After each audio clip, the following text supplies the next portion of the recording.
ತುಂಬಾ ಕಡು ಬಡತನದಿಂದ ಬಂದ ಕುಟುಂಬ ನಮ್ಮದು. ನಿಮ್ಮ ಸ್ವಂತ ಊರು ಯಾವುದು ಸರ್?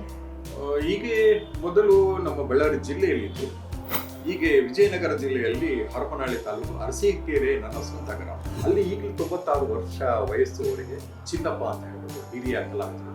ಅವ್ರ ಕೈ ಕೆಳಗೆ ನಾನು ಕಲಾವಿದನಾಗಿ ಸೇರ್ಕೊಂಡೆ. ಹೀಗೆ ಕಿಂದರಿ ಜೋಗಿ, ಪಿತಾಮಹ, ಪೊಲೀಸ್ ದಾದ ಹಲವಾರು ಚಿತ್ರಗಳಿಗೆ ಬಣ್ಣ ತುಂಬುವಂತ ಕೆಲಸ ಶುರುವಾಯಿತು. ಸರ್, ಚಿತ್ರಕಲಾ ರಂಗದಲ್ಲಿ ನಿಮ್ಗೆ ಆದರ್ಶ ಅನ್ನೋರು ಯಾರಿದ್ದಾರೆ ಸರ್? ಜಗತ್ತಿನ ಏಕೈಕ ಕಲಾವಿದ ಅಂದ್ರೆ ಎಸ್.ಎಂ. ಪಂಡಿತರು. ಅವರಿಗೆ ಭಾರತದ ಡಾರ್ವಿನ್ಸಿ ಅಂತ ಪಾಶ್ಚಿಮಾತ್ಯರು ಕರೀತಾರೆ. ಅದೇ ಸಂದರ್ಭದಲ್ಲಿ ಅಮೆರಿಕದ ನಾಸಾದಿಂದಲೂ ಪುರಸ್ಕಾರ ಸಿಗುತ್ತೆ. ಅದೇ ವರ್ಷದಲ್ಲೇ ನನ್ನ ಹೆಂಡತಿಗೆ ಹೃದಯ ಕಾಲೆಯಿಂದ ತುಂಬಾನೇ ಅನುಭವಿಸಬೇಕಾಗಿದೆ. ಸುಮಾರು 23 ರಾಜ್ಯಗಳು ಮತ್ತೆ ಬೇರೆ ಬೇರೆ ರಾಜ್ಯಗಳು ಭಾಗವಹಿಸಿದ ಏಕೈಕ ಕಲಾಕೃತಿ ನನಗೂ ಆಯ್ಕೆ ಆಯಿತು ನಾಸಾದಿಂದ. ಅದು ಬಳ್ಳಾರಿಗೆ, ಅದು ನನಗೆ ಬಂದಿದೆ ಅಂತ ಹೇಳ್ಕೊಳ್ಳೋಕ್ಕಿಂತ ಬಳ್ಳಾರಿಗೆ ಸಲ್ಲಿದೆ ಆ ಗೌರವ ಅಂತ ಹೇಳ್ಕೊಳ್ಳೋಕೆ ಇಷ್ಟಪಡ್ತೇನೆ. ಈ ಪ್ರಶಸ್ತಿ ಬಿಡೋಕೆ ಹೋದ್ರೆ ದೊಡ್ಡ ಪಟ್ಟಿದೆ, ಆದ್ರೆ ನನ್ನ ಬದುಕು ಮಾತ್ರ ಯಾವತ್ತೂ ಬದಲಾಗಿಲ್ಲ. ನಾನೇ ಆಗಿದ್ದೀನಿ. ಯಾಕಂದ್ರೆ ಪ್ರಶಸ್ತಿ ಬಂದಿದೆ ಅಂತ ಯಾವಾಗ ಅಹಂ ಬರುತ್ತೆ ಅವಾಗ ಕಲಾವಿದ ಜೀವಂತ ಇದ್ದು ಸತ್ತೇನೆ.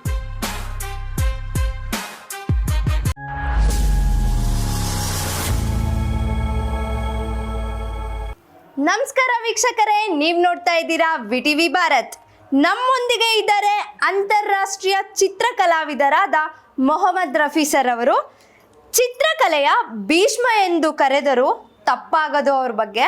ಸೊ ಅವ್ರನ್ನ ಶೋಗೆ ವೆಲ್ಕಮ್ ಬ್ಯಾಕ್ ಮಾಡೋಣ. Welcome to the show sir. ನಮಸ್ತೆ ಸರ್, ನಿಮ್ಮ ಬಾಲ್ಯದ ಬಗ್ಗೆ ಹೇಳೋದಾದ್ರೆ ಏನ್ ಹೇಳ್ತೀರಾ ಸರ್? ಬಾಲ್ಯದ ಬಗ್ಗೆ ಹೇಳ್ಬೇಕಾದ್ರೆ ತುಂಬಾ ಕಡು ಬಡತನದಿಂದ ಬಂದ ಕುಟುಂಬ ನಮ್ದು. ಹಿಂದೆ ನಮ್ಮ ಮಾವಂದರು ಇದ್ರು, ಎಲ್ಲ ತುಂಬಾ ಕೂಡು ಕುಟುಂಬ. ಅವಾಗೆ ಧಾರವಾಡದ ಆಕಾಶವಾಣಿ ಕೇಂದ್ರದಲ್ಲೇ ನಮ್ಮ ಹಿರಿಯ ಮಾವಂದರು ತಬಲವಾದಕರಾಗಿ ಸೇವೆ ಸಲ್ಲಿಸಿದ್ದು ನಿದರ್ಶನ ಇದೆ. ಎರಡನೇ ಮಾವ ಅವರು ಸಹ ತಬಲವಾದಕರು, ಮೂರನೆಯ ಮಾವ ಹಾರ್ಮೋನಿಯಂ ವಾದಕರು. ಹಿಂಗೆ ರಂಗಭೂಮಿಯ ನಂಟು ಇರೋದ್ರಿಂದ ಅದು ಒಂದು ಸಾಂಸ್ಕೃತಿಕ ಒಂದು ಹಿನ್ನೆಲೆಯಿಂದ ಬಂದಂತ ಕುಟುಂಬ. ಸರ್, ನಿಮ್ಮ ಬಾಲ್ಯದ ಕನಸೇನಾಗಿತ್ತು ಸರ್? ನಾನು 6 ತಿಂಗಳ ಮಗು ಇದ್ದಾಗಲೇ ತಂದೆ ತಾಯಿನ ಕಳ್ಕೊಂಡ್ಮೇಲೆ ನನ್ನ ಅಜ್ಜಿ ಹುಸೇನ್ ಬಿ ಅವರು ತುಂಬಾನೇ ಕಷ್ಟಪಟ್ಟು ನನ್ನನ್ನು ಪಾಲನೆ ಪೋಷಣೆ ಮಾಡಿದ್ದು. ಆಮೇಲೆ ನನಗೆ ವಿದ್ಯಾಭ್ಯಾಸ ಕೊಡಿಸಿದ್ದು ಅವರೇನೆ. ನಿಮ್ಮ ವಿದ್ಯಾಭ್ಯಾಸ ಏನಾಗಿದೆ ಸರ್? ವಿದ್ಯಾಭ್ಯಾಸ PUC first year and PUC and ITC ಮುಗಿಸ್ಕೊಂಡಿದ್ದೀನಿ. Diploma in school of art ಹೋದೆ. ಫೈನಾನ್ಸಿಯಲಿ ತುಂಬ ಕಷ್ಟ, ಆರ್ಥಿಕ ಸಮಸ್ಯೆಯಿಂದ ಅದು ಅಲ್ಲಿಗೆ ನಿಲ್ಲುವಂಥ ಪರಿಸ್ಥಿತಿ ಬಂತು. ನಿಮ್ಮ ಸ್ವಂತ ಊರು ಯಾವುದು ಸರ್? ಹೀಗೆ ಮೊದಲು ನಮ್ಮ ಬಳ್ಳಾರಿ ಜಿಲ್ಲೆಯಲ್ಲಿತ್ತು. ಹೀಗೆ ವಿಜಯನಗರ ಜಿಲ್ಲೆಯಲ್ಲಿ ಹರಪನಹಳ್ಳಿ ತಾಲೂಕು ಅರಸೀಕೆರೆ ನನ್ನ ಸ್ವಂತ ಗ್ರಾಮ. ನಿಮ್ಮ ವಿದ್ಯಾಭ್ಯಾಸ ಎಲ್ಲಾಯಿತು ಸರ್? ವಿದ್ಯಾಭ್ಯಾಸ ಹುಟ್ಟೂರು ಅರಸೀಕೆರೆಯಲ್ಲಿ ಅಪ್ ಟು SLC ವರೆಗೂ ಮುಗಿಸಿದೆ. ಆಮೇಲೆ PUC first year second year taluk headquarter ಹರಪನಹಳ್ಳಿಯಲ್ಲಿ ಆಯಿತು. Diploma in school of art ದಾವಣಗೆರೆಯಲ್ಲಿ ಮುಗಿಸೋಣ ಅಂತ ಹೋದೆ. ಆರ್ಥಿಕ ಸಮಸ್ಯೆ, ಹಿಂದೆ ಸಪೋರ್ಟ್ ಮಾಡೋರು ಯಾರು ಇರಲಿಲ್ಲ. ಹಾಗಾಗ್ಬಿಟ್ಟು ಅದು ಅರ್ಧಕ್ಕೆ ನಿಲ್ಲುವಂಥ ಪರಿಸ್ಥಿತಿ ಬಂತು. ನೀವು ಚಿತ್ರರಂಗಕ್ಕೆ ಪ್ರವೇಶ ಮಾಡೋಕ್ಕಿಂತ ಮುಂಚೆ ಯಾವ ವೃತ್ತಿಯಲ್ಲಿದ್ರಿ ಸರ್? ಚಿತ್ರಕಲಾ ಜಗತ್ತಿಗೆ ನಾನು ಬರೋದಕ್ಕಿಂತ ಮೊದಲಿಗೆ ನಾನು ಒಂದು ಚಿಕ್ಕದೊಂದು ಘಟನೆ ಹೇಳ್ತೀನಿ. ನಾನು SLC ಮಾಡುವಾಗ ನನ್ನ ಏನಿದೆ ಮ್ಯಾಥಮೆಟಿಕ್ ಏನಿದೆ ಗಣಿತ ಸಬ್ಜೆಕ್ಟು ಅದು ಫೇಲ್ ಆಯಿತು. ಗಣಿತ ಅಂದರೆ ಆಗ್ಲೂ ಅಷ್ಟೇ ನನಗೆ ಹಿಂಸೆ, ಈಗಲೂ ಹಿಂಸೆನೇ. ಹಾಗಾಗ್ಬಿಟ್ಟು ನಾನು ಊರಿಗೆ ಅಂದರೆ ಅಜ್ಜಿಗೆ ಮುಖ ತೋರಿಸೋದನ್ನ ಹೆದರ್ಕೊಂಡು ಬೆಂಗಳೂರಿಗೆ ಓಡೋದೆ. ಈಗ ನೀವೇನು ರಾಜ್ ಕಮಾಲ್ ಸ್ಟುಡಿಯೋ ಅಂತ ನೋಡ್ತಾ ಇದ್ದೀರಲ್ಲ, ಇವತ್ತು ನಮ್ಮ ದಕ್ಷಿಣ ಭಾರತದ ಏಕೈಕ ಸ್ಟುಡಿಯೋ. ಅಲ್ಲಿ ಈಗಲೂ 96 ವರ್ಷ ವಯಸ್ಸುವವರಿಗೆ ಚಿನ್ನಪ್ಪ ಅಂತ ಹೇಳ್ಬಿಟ್ಟು ಹಿರಿಯ ಕಲಾವಿದರು. ಅವ್ರ ಕೈ ಕೆಳಗೆ ನಾನು ಕಲಾವಿದನಾಗಿ ಸೇರಿಕೊಂಡೆ. ಆನಂತರ ನಂದು ವೃತ್ತಿ ಬದುಕು ಅಲ್ಲಿಂದ ಶುರುವಾಯಿತು. ಹೀಗೆ ಕಿಂದರಿ ಜೋಗಿ, ಪಿತಾಮಹ, ಪೊಲೀಸ್ ದಾದ ಹಲವಾರು ಚಿತ್ರಗಳಿಗೆ ಬಣ್ಣ ತುಂಬುವಂಥ ಕೆಲಸ ಶುರುವಾಯಿತು. ನೀವು ಚಿತ್ರರಂಗಕ್ಕೆ ಪ್ರವೇಶ ಮಾಡೋಕ್ಕೆ ಕಾರಣ ಏನಾಗಿತ್ತು ಸರ್? ನಾನು 7ನೇ ತರಗತಿ ಓದುವಾಗ ನಮ್ಮಲ್ಲಿ ಏಕಲವ್ಯ ಸಬ್ಜೆಕ್ಟ್ ಇತ್ತು. ಹೌದು ಸರ್, ಹೌದು ಇದೆ ಸರ್, ಇವಾಗ್ಲೂ ಇದೆ.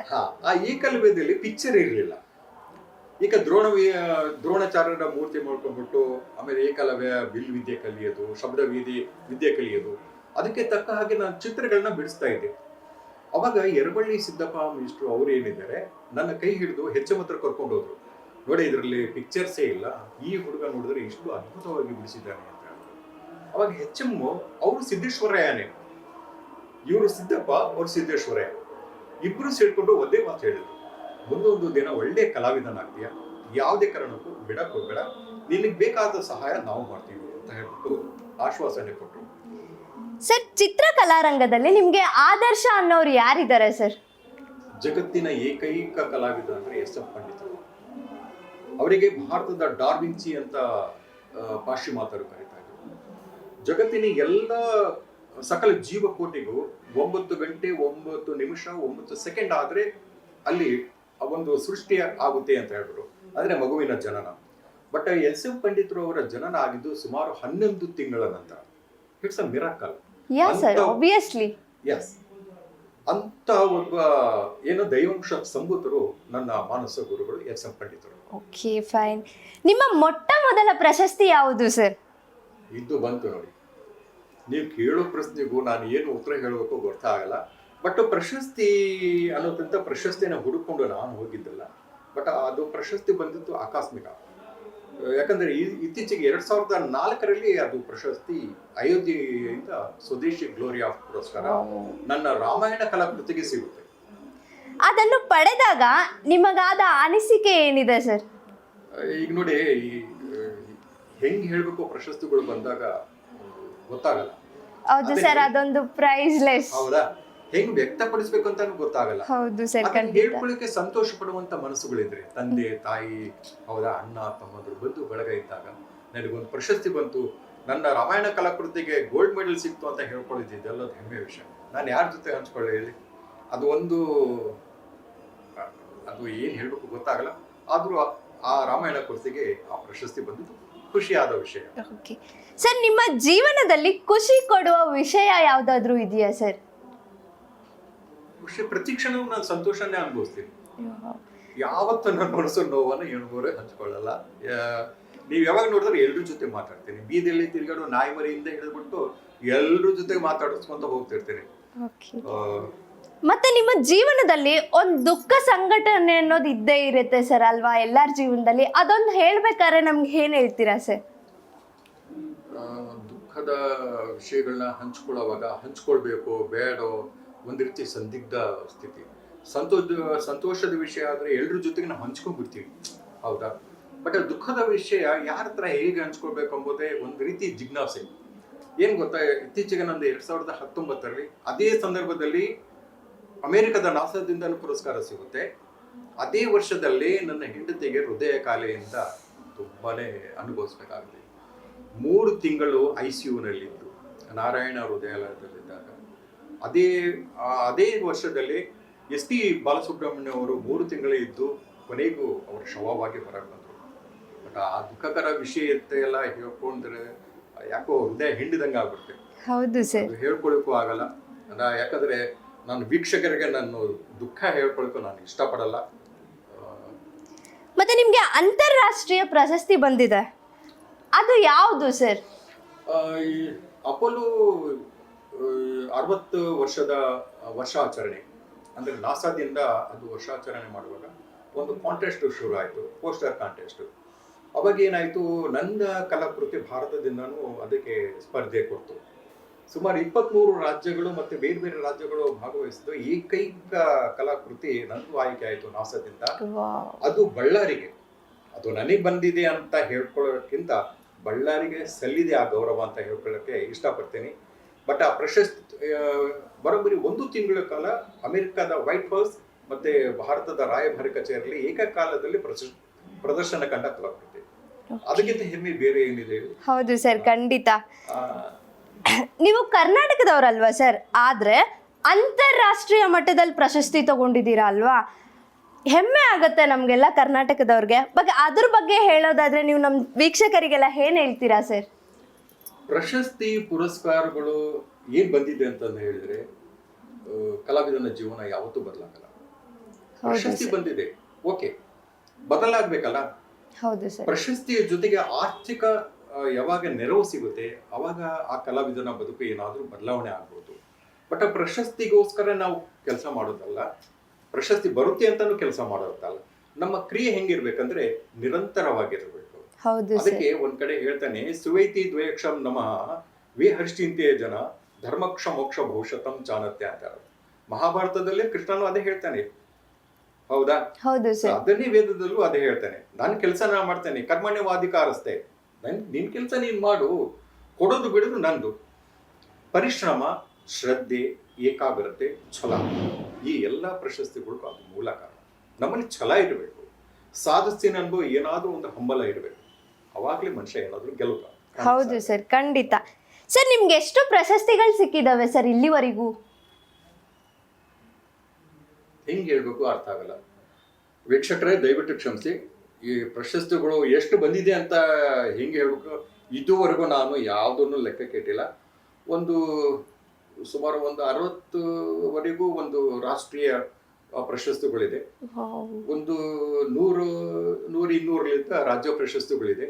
ಆಮೇಲೆ ಸಂಘ ಸಂಸ್ಥೆಗಳು, ಇತ್ತೀಚೆಗೆ ಇದು ಜರ್ಮನಿ ಅಂಡ್ ಕೆನಡಾದಲ್ಲೂ ನನ್ನ ಪ್ರದರ್ಶನ ಆಯಿತು. ಆಮೇಲೆ ಹೀಗೆ ಆಫ್ರಿಕಾದ ಮೆಲ್ಬರ್ನ್ ಸಿಟಿಯಲ್ಲೂ ಸಹ ನನ್ನ ಕಲಾಕೃತಿಗಳು ಪ್ರದರ್ಶನ ಕಾಣ್ತು. ಈ ಪ್ರಶಸ್ತಿಗಳು ಹೋದ್ರೆ ಒಂದು ದೊಡ್ಡ ಪಟ್ಟಿನಿದೆ, ಆದ್ರೆ ನನ್ನ ಬದುಕು ಮಾತ್ರ ಯಾವತ್ತೂ ಬದಲಾಗಿಲ್ಲ. ನಾನೇ ಆಗಿದ್ದೀನಿ. ಯಾಕಂದ್ರೆ ಪ್ರಶಸ್ತಿ ಬಂದಿದೆ ಅಂತ ಯಾವಾಗ ಅಹಂ ಬರುತ್ತೆ, ಅವಾಗ ಕಲಾವಿದ ಜೀವಂತ ಇದ್ದು ಸತ್ತಂಗೆ. ಹೌದು ಸರ್, ಹೌದು ಸರ್. ನಿಮ್ಮ ಕುಟುಂಬದ ಸಹಕಾರ ಹೇಗಿದೆ ಸರ್ ನಿಮ್ಗೆ? ಅವಳಂದ್ರೆ ನನ್ನ ಪಂಚಪ್ರಾಣ ಕಣ್ರಿ. ನೀವೇನಾದ್ರೂ ವೀಕ್ಷಕರು ನೀವೇನಾದ್ರೂ ತಿಳ್ಕೊಳ್ರಿ, ಅವಳ ನೆರವು ಇಲ್ದೇನೆ ನಾನು ಏನೂ ಮಾಡ್ಲಿಕ್ಕಾಗಲ್ಲ. ಒಂದು ಕಲಾಕೃತಿ ರಚನೆಯಿಂದ ಹಿಡಿದು ಕೊನೆ ಹಂತದವರೆಗೂ ಪ್ರತಿಯೊಂದು ಕಾಸ್ಟ್ಯೂಮು, ಕಲರು, ಕಾಂಪೋಸಿಷನ್ ನನಗೆ ಸ್ಫೂರ್ತಿ ಕೊಡೋಳೆ ಅವಳು. ನಾಡಿನಲ್ಲಿ ಎಷ್ಟು ಟಿವಿ ಮಾಧ್ಯಮಗಳು ನಿಮ್ಗೆ ಸಂದರ್ಶನ ಮಾಡಿದವೆ ಸರ್? ಕರ್ನಾಟಕದ ಮಾಧ್ಯಮ ಜಗತ್ತಿಗೆ ನಾನು ಋಣಿಯಾಗಿದ್ದೀನಿ. ನಾನು ಒಂದು ಪ್ರಯೋಗ ಮಾಡಿದೆ, ಮೊಟ್ಟೆ ಮೇಲೆ ರಾಮಾಯಣ ರಚನೆ ಮಾಡೋದು. ಮೊಟ್ಟೆಯ ಗಾತ್ರ ಕೇವಲ 1.25 ಇಂಚ್ ಇರುತ್ತೆ, ಒಂದು ಮೊಟ್ಟೆ, ಕೋಳಿಯ ಮೊಟ್ಟೆ. ಆ ಮೊಟ್ಟೆ ಮೇಲೆ ರಾಮಾಯಣ ಶುರು ಮಾಡಿದ್ಮೇಲೆ ಅದು ಇಷ್ಟು ದೊಡ್ಡ, ಭಾರತದಲ್ಲಿ ದೊಡ್ಡ ಕ್ರಾಂತಿ ಆಯಿತು. ಆ್ಯಕ್ಚುಲಿ ಕರ್ನಾಟಕದಲ್ಲಿ ಹಲವಾರು ಮಠಾಧೀಶರು ಮತ್ತು ನಮ್ಮ ಸಮಾಜದಿಂದ ಅದು ಕೆಲವೊಂದು ಬಂತು ವಿಷಯಗಳನ್ನ. ಅದನ್ನು ಕಲಾವಿದ ನಾವು ಯಾಕಂದರೆ ಯೂನಿವರ್ಸಲ್ ಆಗಿ ಆಲೋಚನೆ ಮಾಡ್ತೀವಿ, ಜಾಗತಿಕವಾಗಿ ಆಲೋಚನೆ ಮಾಡ್ತೀವಿ. ನನ್ನ ಸಮುದಾಯ ಹೇಳ್ತು, ಸ್ವಾಮೀಜಿ ಏನು ಹೇಳ್ದ, ಗುರು ಹೇಳ್ದ, ನಾನು ಕೇಳೋಕೆ ಇಷ್ಟಪಡಲ್ಲ. ನಾನು ಮಾಡೋದ್ರಲ್ಲಿ ತಪ್ಪು ಏನಿದೆ ಅದನ್ನು ಸರಿಪಡಿಸ್ಕೊಳ್ಳೋ ಪ್ರಯತ್ನ ನಾನು ಮಾಡ್ತೀನಿ. ನಾನು ಮೊಟ್ಟೆ ಮೇಲೆ ರಾಮಾಯಣ ಮಾಡಿದಾಗ ಫಸ್ಟು ಅದಕ್ಕೆ ಬೆಳಕು ಚೆಲ್ಲಿದೆ ಈ ಟಿವಿ ತೆಲುಗು, ಆ ನಂತರ ಉದಯ, ಆ ನಂತರ ಬೇರೆ ಬೇರೆ ಮಾಧ್ಯಮಗಳು, ಟಿವಿ ನೈನ್, ಸುವರ್ಣ, ಎಷ್ಟು ಚಾನಲ್ಸ್ ಇದೆ ಅಷ್ಟು ಮಾಧ್ಯಮಗಳು ಸಹ ಅದು ಅರ್ಧ ಗಂಟೆ ಸೆಗ್ಮೆಂಟ್ಸು ಕರ್ನಾಟಕಕ್ಕೆ ಕೊಟ್ಟರು. ಆ್ಯಕ್ಚುಲಿ ಇವತ್ತು ಕರ್ನಾಟಕದಲ್ಲಿ ಮನೆ ಮಾತಾಗಿದ್ದೀನಿ ಅಂತ ಹೇಳ್ಕೊಳ್ಳಿಕ್ಕೆ ಆ ಮಾಧ್ಯಮದ್ದು ಸಹ ಕಾರಣ. ಅದಕ್ಕೆ ನಾನು ಆಭಾರಿಯಾಗಿದ್ದೀನಿ. Okay sir. ಸರ್, ನಿಮ್ಮ ಜೀವನದಲ್ಲಿ ಧನ್ಯವಾದ ಹೇಳಬೇಕು ಅಂತಂದ್ರೆ ಯಾವ ವ್ಯಕ್ತಿಗಳಿಗೆ ಹೇಳ್ತೀರಾ ಸರ್? ಮೊಟ್ಟ ಮೊದಲಿಗೆ ನಾನು ಸೃಷ್ಟಿಕರ್ತ ಅಲ್ಲಾನಿಗೆ ನಾನು ಕೃತಜ್ಞತೆ ಸಲ್ಲಿಸ್ತೇನೆ. ಆನಂತರ ನನ್ನ ನೆರವಿಗೆ ಅಂದರೆ ಹೆಗಲಿಗೆ ಹೆಗಲು ಕೊಟ್ಟು ನಿಂತ್ಕೊಂಡ ಬೆಂಗಳೂರಿನ ತಾವರೆಕೆರೆಯ ಗೌಸ್ ಭೈ ಅವರಿಗೆ ನಾನು ಧನ್ಯವಾದ ಹೇಳ್ತಿದ್ದೀನಿ. ಆನಂತರ ಇತ್ತೀಚೆಗೆ ನನ್ನ ಬಳ್ಳಾರಿಯಲ್ಲಿ ನನಗೆ ತುಂಬ ಆತ್ಮೀಯ, ನನ್ನ ಒಡಹುಟ್ಟಿದ ಅಣ್ಣಕ್ಕಿಂತ ಹೆಚ್ಚಾಗಿ ಅದು ಯಾವ ರೀತಿ ಹೇಳಬೇಕೋ, ನಮ್ಮ ಕದಂಬ ಪಡೆಯ ಕರ್ನಾಟಕ ರಾಜ್ಯ ಕಾರ್ಯದರ್ಶಿ ಜಿಲಾಂಬಯ್ಯ ಅವ್ರನ್ನ ಯಾವತ್ತೂ ಮರೆಯೋಕ್ಕಾಗಲ್ಲ. ನನ್ನ ಈಗ ಸದ್ಯದಲ್ಲಿ ಒಡ ಹುಟ್ಟಿದ ತಮ್ಮನಿಗಿಂತ ನನಗೆ ನೆರಳಾಗಿ ನಿಂತ್ಕೊಂಡ ಏಕೈಕ ವ್ಯಕ್ತಿ. ಅವರಿಗೂ ನಾನು ತುಂಬ ಹೃದಯದ ಧನ್ಯವಾದಗಳು ಸಲ್ಲಿಸ್ತಾ ಇದ್ದೇನೆ. ನಮ್ಮ ನಾಡಿನ ಸಮಸ್ತ ಜನರಿಗೆ ನೀವು ಹೇಳಬೇಕಾದ್ರೆ ಏನು ಹೇಳ್ತೀರಾ ಸರ್? ಈಗ ನೋಡಿ, ಇವಾಗ ಹೊಸ ವರ್ಷ ಶುರು ಆಗಿದೆ. ವೀಕ್ಷಕರೇ, ನಿಮಗೆಲ್ರಿಗೂ ಹೊಸ ವರ್ಷದ ಹಾರ್ದಿಕ ಶುಭಾಶಯಗಳನ್ನ ತಿಳಿಸ್ತಾ ಇದ್ದೀನಿ. ಜೊತೆಗೆ ಇಂದು ನನಗೆ ಇಲ್ಲಿವರೆಗೂ ಕರೆದು ಇಷ್ಟೊಂದು ಔಪಚಾರಿಕವಾಗಿ ನನಗಿಲ್ಲಿ ಗೌರವ ಕೊಟ್ಟು ನನ್ನ ಜೊತೆಗೆ ಇಷ್ಟೊಂದು ಆತ್ಮೀಯವಾಗಿ ಮಾತಾಡ್ತಿದ್ದ ಮಾಧ್ಯಮ ನಿಮಗೂ ಸಹ ನಾನು ಧನ್ಯವಾದಗಳನ್ನ ಹೇಳ್ತಾ ಇದ್ದೀನಿ. Thank you so much sir. Okay, ಇದು ಇವತ್ತಿನ ಜರ್ನಿ ಜಂಕ್ಷನ್ ಕಾರ್ಯಕ್ರಮ.